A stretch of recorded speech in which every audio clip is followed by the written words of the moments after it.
or the majority of the teams, I should say, at least, in different shapes and ways and whatnot. So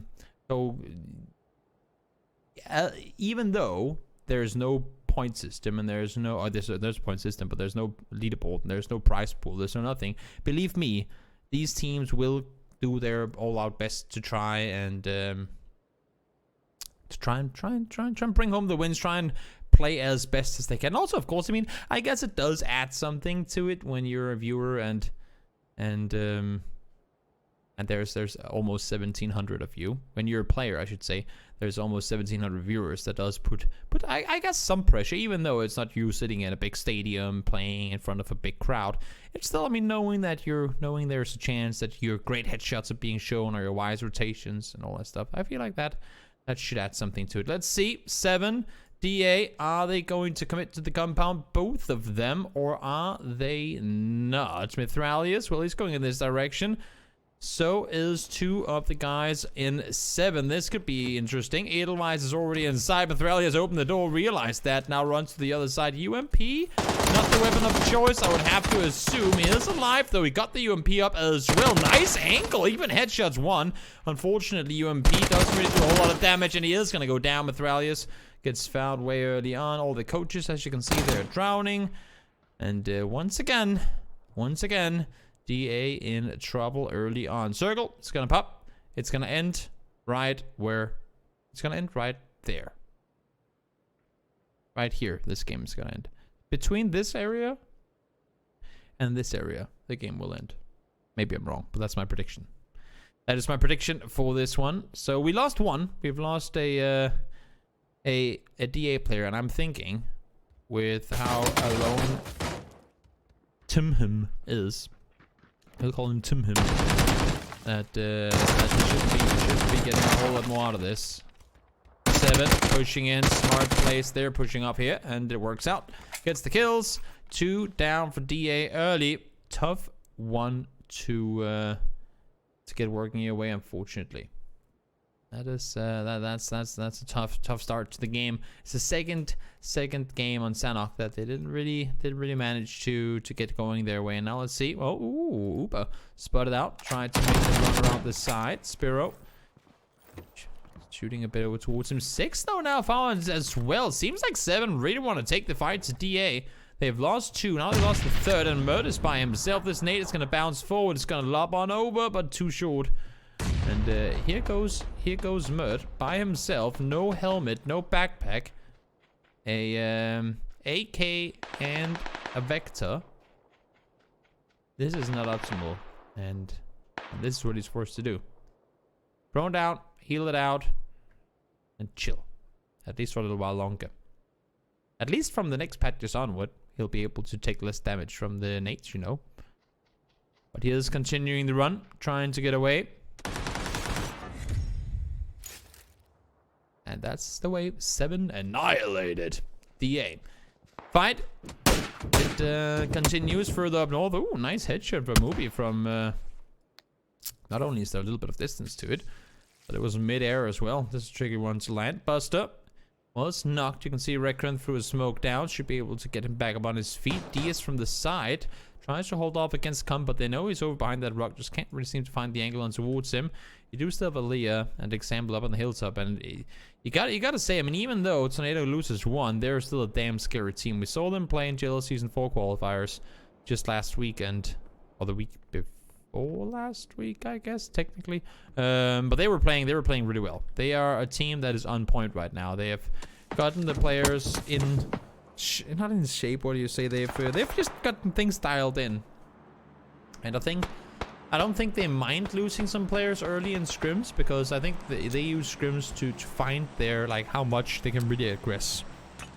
How much they can really dare to push towards people. Did he throw a nade to begin with? I think Comfort might have thrown a nade and then he smoked.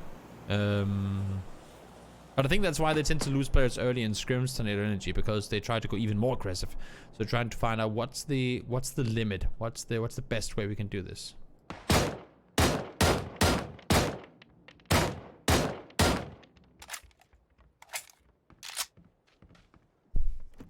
See Reckrent looking over the top. He knows combat is up there. I mean, he saw him run just before. Ooh.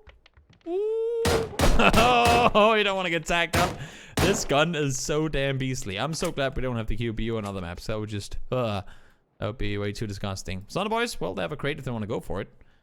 WGSG pushing up, playing this area. We've seen them do that many, many times before. And this is another area of the map that WGSG really play well in. So I would not be surprised to see them either go out winning again, or something close to it. To be fair, this is a scary team, a scary team that can easily go out and take home multiple chicken dinners. Especially, I feel like lately, at least on Sanhok. Adepts, they're almost camouflaged with the map itself.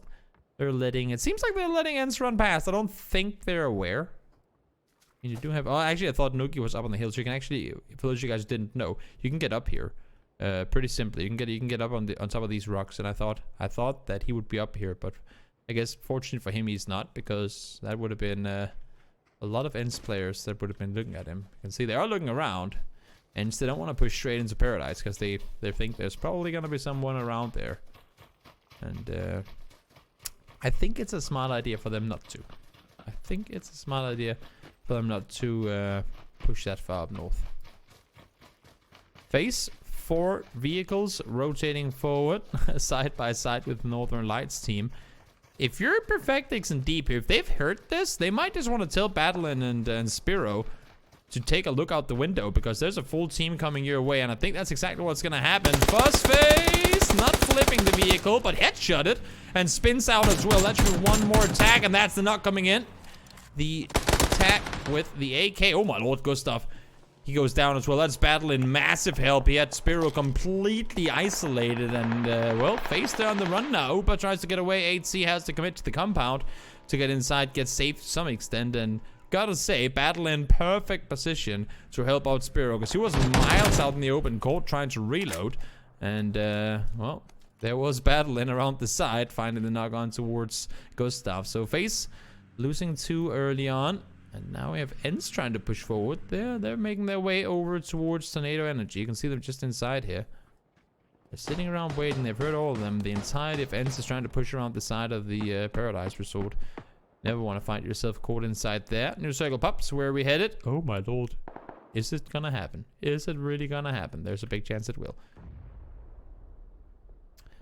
Uber goes down as well. 7, they take out Face. So 6 killed for 7. They have they've spread it out pretty evenly. They've wiped out the entirety of DA, and now, despite Northern Lights not wanting a piece of it, the entirety of 7 went, oh, so there's 2 players from FaceTime down here. Nom nom nom nom. Let's go get some kills. And that's exactly what they did. Now look at this circle, and I think that's why you saw Face wanting to go around. Face has liked to play this compound. These 2 compounds up here, Face have been liking to play a lot. These 2 right here, in these circles in particular. Face have like managed. They've wanted to do this rotation around the side, all the way around Camp Bravo, and up and play this, because as you can see right now, it's most likely open. Because when you're a team that pushes out of Painan, going up like this, which is technically possible, look at what you run into. You have so many teams on the south, I guess you can say southwest center side. Does that make sense? So the southwest side of the center of the circle. There are so many teams on here. So if you're like Rachel Edge and you push up here, if this one goes north, you're pushing in behind so many other teams. Where if you were Face and you had been allowed to push up this way, you would just avoid all that and get a good center position in the circle. Because next one is gonna go southwest as well. So tricky situation to be in. Unfortunately for Face, they got caught out trying to rotate. Ooh, example. A few bullets fired in return towards Noki. Headshot comes in, but no knocks combat, though did go down. So they'll need to get the rest up on towards him. Seems like Adepts aren't too fussed about pushing it, though. They're gonna wrap around instead. Know there's a player knocked inside. Use that time to make the rotation further around the edge towards the south side. Let's see. Duncy's looking around, trying to see if there's anything else to connect to, but nope, not right now. Just gonna wait for a little while longer. TSM, they found their way up to the western side. WGSG and Sonoboy. Sonoboy is actually playing this one more aggressive than they normally would. At least what I've seen them do before. They normally don't aggress this far down. And Timmy